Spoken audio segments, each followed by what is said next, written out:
আসসালামু আলাইকুম ওয়া রাহমাতুল্লাহি তাআলা ওয়া বারাকাত নাহমাদুকা ইয়া আল্লাহ ওয়া নুসাল্লি ওয়া নুসাল্লিমু আলা হাবিবিল কারীম। বিরাদানে ইসলাম, আমরা সুন্নি হানাফি মুসলমান। আমরা নবী পাক সাল্লাল্লাহু তাআলা আলাইহি ওয়াসাল্লামের নাম শুনে দুই বৃদ্ধ আঙ্গুল চুমে নিজের চোখে লাগাই, তো এক শ্রেণীর ব্যক্তি আপনার বেদাত শিরকের ফতোয়া প্রদান করছে। এ সম্পর্কে আপনাকে হাদিস থেকে একটু দেখাতে চাই যে কোন হাদিসে আছে।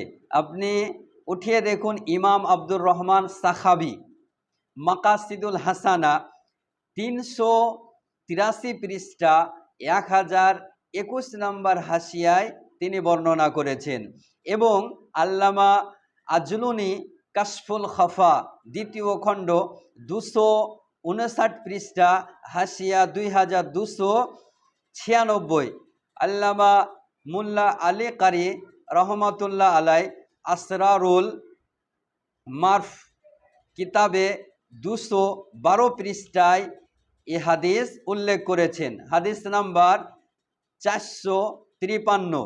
আল্লামা তাহাতাবি মারাকিল ফালা 165 পৃষ্ঠা কিতাবুল আজান, আল্লামা শাওকানি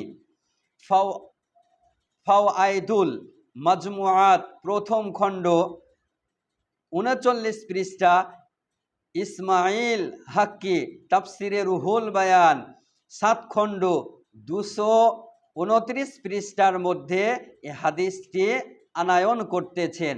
সমস্ত মুফাসসিরিনগণ মুহাদ্দিসিনগণ এ হাদিসটিকে উল্লেখ করেছেন। হযরত ইসলাম জগতের প্রথম খলিফা হযরত আবু বকর সিদ্দিক রাদিয়াল্লাহু তাআলা আনহু হতে বর্ণিত, তিনি মুয়াজ্জিনকে আশহাদু আন্না মুহাম্মাদার রাসূলুল্লাহ বলতে শুনলেন। তখন ইসলাম জগতের প্রথম খলিফা হযরত আবু বকর সিদ্দিক রাদিয়াল্লাহু তাআলা আনহু তিনিও তা বললেন, অর্থাৎ আশহাদু আন্না মুহাম্মাদার রাসূলুল্লাহ বললেন, এবং বৃদ্ধা আঙ্গুলে চুমো খেয়ে তা নিজের চোখে বুলিয়ে নিলেন, নিজের চোখে লাগিয়ে নিলেন। তার এই কর্ম, এ আমল দেখে আমার নবী পাক সাল্লাল্লাহু তাআলা আলাইহি ওয়াসাল্লাম বলেন, যে ব্যক্তি আমার বন্ধুর ন্যায়, অর্থাৎ আবু বকর সিদ্দিক রাদিয়াল্লাহু তাআলা আনহুর ন্যায় এ আমল করবে, তার জন্য আমার সুপারিশ বৈধ হয়ে গেল। অর্থাৎ নবী পাক সাল্লাল্লাহু তাআলা আলাইহি ওয়াসাল্লামের নাম শুনে বৃদ্ধাঙ্গুল চুমো দিয়ে নিজের চোখে যদি লাগায়, তাহলে এটা হযরত আবু বকর সিদ্দিক রাদিয়াল্লাহু তাআলা আনহুর সুন্নাত, এবং এই কর্ম, এই আমল, এই কাজ আমার নবী পাক সাল্লাল্লাহু আলাইহি সাল্লাম বলেন, যে ব্যক্তি করবে তার জন্য আমার সুপারিশ বৈধ হয়ে গেল।